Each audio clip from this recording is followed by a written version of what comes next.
Good morning. तो आपने अभी सेकंड चैप्टर पढ़ा था इससे पहले। अब हम पढ़ेंगे तृतीयः पाठः डिजि भारतम। डिजि भारत का मतलब है डिजिटल इंडिया। तो हम जितने भी काम करेंगे वो विज्ञान के आविष्कारों के द्वारा करेंगे। तो अधिक से अधिक हम विज्ञान के आविष्कारों का प्रयोग इसमें करेंगे। तो प्रस्तुत पाठ डिजिटल इंडिया के मूल भाव को लेकर लिखा गया है। निबंधात्मक पाठ है। इसमें वैज्ञानिक प्रगति के उन आयामों को छुआ गया है जिनमें हम एक क्लिक द्वारा बहुत कुछ कर सकते हैं। आज इंटरनेट ने हमारे जीवन को कितना सरल बना दिया है। हम भौगोलिक दृष्टि से एक दूसरे के अत्यंत निकट आ गए हैं। इसके द्वारा जीवन के प्रत्येक क्रियाकलाप सुविधाजनक हो गए हैं। ऐसे ही भावों को यहाँ सरल संस्कृत में व्यक्त किया गया है। तो हमारे जो काम है वो बहुत घर बैठे हमारे सारे काम हो जाते हैं। किसके थ्रू? हमारी जो टेक्निक्स हैं उनके द्वारा। तो यही चीज़ में पढ़ेंगे कि कैसे धीरे धीरे हमारे इन चीज़ों ने विकास किया, कैसे आविष्कार हुए। ठीक है। अद्य संपूर्ण विश्वे डिजिटल इंडिया इतस्य चर्चा श्रूयते। आज, अद्य का अर्थ है आज, संपूर्ण विश्व में, पूरे विश्व में, पूरे संसार में डिजिटल इंडिया इतस्य चर्चा श्रूयते। डिजिटल इंडिया इस प्रकार की चर्चा, बातचीत सुनाई देती है। आज पूरे विश्व में डिजिटल इंडिया इस प्रकार नाम की चर्चा सुनाई देती है। अस्य पदस्य कः भाव इति मनसि जिज्ञासा उत्पद्यते। अस्य पदस्य, इस शब्द का, इस पद का क्या भाव है, इस प्रकार की जिज्ञासा मन में पैदा होती है। इति मनसी जिज्ञासा उत्पद्यते मतलब ऐसी जिज्ञासा मन में पैदा होती है कि इस डिजिटल इंडिया नामक पद का क्या भाव है, क्या अर्थ है। काल परिवर्तनेन सह मानवस्य आवश्यकता अपि परिवर्तते। काल परिवर्तनेन मतलब समय के परिवर्तन के साथ ही, जैसे जैसे समय बदला उसके साथ ही मनुष्य की आवश्यकता भी क्या होती गई, बदलती गई।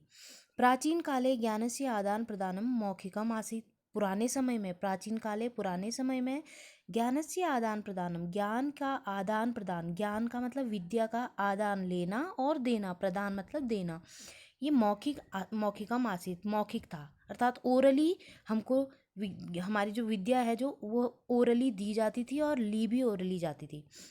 कहने का तात्पर्य यह है कि विद्या च श्रुति परंपराया गृह्यते स्म। विद्या जो विद्या थी, जो ज्ञान था, वो सुनने की परंपरा से ग्रहण किया जाता था। अर्थात गुरु बोलता जाता था और शिष्य सुनते जाते थे। ठीक है। विद्या च श्रुति परंपराया गृह्यते स्म, विद्या को सुनने की परंपरा से ग्रहण किया जाता था। अनंतरम बाद में तालपत्रोपरि भोजपत्रोपरि च, बाद में तालपत्र के ऊपर और भोजपत्र के ऊपर, ये पत्ते थे, वृक्षों के पत्ते थे, तालपत्र नामक और भोजपत्र नामक पत्रों के ऊपर लेखन कार्यम आरब्धम, लेखन कार्य शुरू हुआ। ठीक है, लिखने का काम शुरू हुआ। परिवर्तनी काले कर्गदस्य लेखन्या च आविष्कारेण सर्वेषाम् एव मनोगतानां भावानां कर्गदोपरि लेखनम प्रारब्धम। परिवर्तनी काले, इस परिवर्तन के काल में, अर्थात बदलाव के इस काल में, इस समय में, कर्गदस्य लेखन्या च, कागज का और पेन का, लेखन अर्थात कलम का आविष्कार हुआ। सर्वेषाम एव, सभी के ही, मनोगतानाम, मन में स्थित, भावानाम, भावों के को, कर्गदोपरि लेखनम प्रारब्धम, कागज के ऊपर लिखना आरंभ हुआ। तो काल के परिवर्तन अर्थात समय परिवर्तन के साथ ही कागज और लिखने के कलम का आविष्कार हुआ और सभी ने अपने मन के भावों को कागज के ऊपर लिखना प्रारंभ किया। टंकण यंत्र से आविष्कारेण तु, टंकण यंत्र मतलब टाइप मशीन, टाइपराइटर मशीन। तो टाइपिंग मशीन के आविष्कार से तो लिखिता सामग्री टंकिता सती, जो लिखित सामग्री थी उसको प्रिंट कर दिया जाता था, अर्थात उसको टंकित कर दिया जाता था, अर्थात टाइप कर दिया जाता था, जिससे वह क्या होता था, बहुकालाई सुरक्षिता अतिष्ठ, बहुत लंबे समय तक सुरक्षित रह पाती थी। तो टंकण यंत्र से अर्थात टाइपराइटर मशीन के आविष्कार से तो लिखित सामग्री को टाइप करके बहुत लंबे समय के लिए सुरक्षित रखा जाता था। वैज्ञानिक प्रविधि, उसके बाद है वैज्ञानिक प्रविधि। विज्ञान की इस प्रगति में, इस प्रविधि मतलब आविष्कार में, आविष्कार की प्रगति यात्रा, आगे बढ़ने की जो यात्रा थी वह पुनरअपि अग्रे गता, वह फिर और आगे बढ़ी। तो विज्ञान की और टेक्नोलॉजी की जो प्रगति की जो यात्रा थी वो फिर आगे बढ़ी। अद्य आज सर्वाणि कार्याणि, आज सभी कार्य संगणक नामकेन यंत्रेण साधितानि भवन्ति। संगणक नाम के मतलब कंप्यूटर नाम के यंत्र के द्वारा साधितानि मतलब साधे जाते हैं, मतलब पूरे किए जाते हैं। आज सभी कार्य कंप्यूटर नामक यंत्र के द्वारा पूरे किए जाते हैं। समाचार पत्राणि पुस्तकानि च, समाचार पत्र हों, पुस्तक हों, कंप्यूटर माध्यमेन पठयन्ते लिख्यन्ते च, कंप्यूटर के माध्यम से पढ़े भी जाते हैं और लिखे भी जाते हैं। कर्गदो उद्योगो वृक्षाणाम उपयोगेन वृक्षा कर्तयन्ते, कर्गदो उद्योगो मतलब कागज के उद्योग को के लिए वृक्षाणाम उपयोगेन वृक्षों का उपयोग करने के लिए वृक्षा कर्तयन्ते स्म, पेड़ों को काटा जाता था।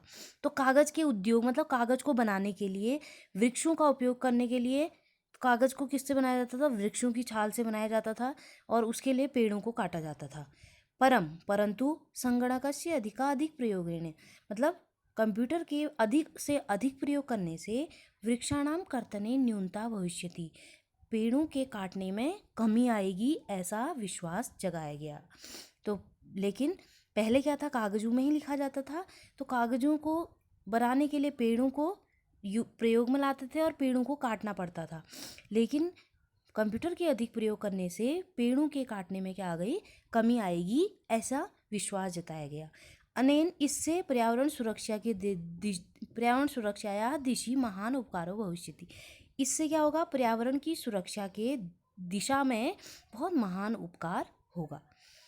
ठीक है, परंतु कंप्यूटर का अधिक से अधिक प्रयोग कर पेड़ों के कटाव में क्या आई, कमी आएगी और इससे पर्यावरण सुरक्षा की दिशा में बहुत बड़ा महान उपकार होगा। अधुना आपणे वस्तुक्रयार्थम रूप्यकाणाम अनिवार्यता नास्ति, आज अधुना मतलब अब, आपणे मतलब बाजार में या दुकान में, वस्तु क्रयार्थम मतलब चीज़ को खरीदने के लिए रूप्यकाणा अनिवार्यता नास्ति, पैसों की अनिवार्यता मतलब पैसों की कोई आवश्यकता नहीं है, अर्थात हमारी जेब में पैसे हों इसकी कोई ज़रूरत नहीं है। डेबिट कार्ड, क्रेडिट कार्ड इत्यादि सर्वत्र रूप्यकाणा स्थानम गृह्णन्ते, डेबिट कार्ड और क्रेडिट कार्ड आदि जैसे चीज़ों ने सब जगह पैसों का स्थान ग्रहण कर लिया है। तो आज बाज़ार में हमें वस्तुओं को खरीदने के लिए रुपयों की आवश्यकता नहीं होती है, डेबिट कार्ड और क्रेडिट कार्ड ने रुपयों का स्थान ले लिया है। वित्त कोश मतलब बैंक में च अपि सर्वाणि कार्याणि संगणक यंत्रेण संपाद्यते, बैंक में भी सारे कार्य संगणक अर्थात कंप्यूटर नामक यंत्र से पूरे किए जाते हैं। संपाद्यन्ते मतलब पूरे किए जाते हैं। बहुविधा अनुप्रयोगा, बहुत प्रकार के ऐप, अनुप्रयोगा मतलब ऐप के द्वारा, एप्लीकेशंस के द्वारा, मुद्राहीनाय विनिमयाय सहायका संति, मुद्राहीनाय मतलब कैशलेस ट्रांजैक्शन, तो कैशलेस जो मुद्राहीनाय मतलब बिना पैसा दिए हम विनिमय कर सकते हैं, विनिमय करने में सहायक हैं। तो बहुत सारे एप्लीकेशंस के द्वारा, जैसे हम गूगल पे करते हैं, है ना, पेटीएम करते हैं, तो ये सारे जो एप्लीकेशन हैं इनके द्वारा हम बिना पैसे के भी वस्तु विनिमय अर्थात आदान प्रदान, चीज़ों का आदान प्रदान करने में सहायक हैं। तो इतना अनुवाद आप ये देख लेंगे।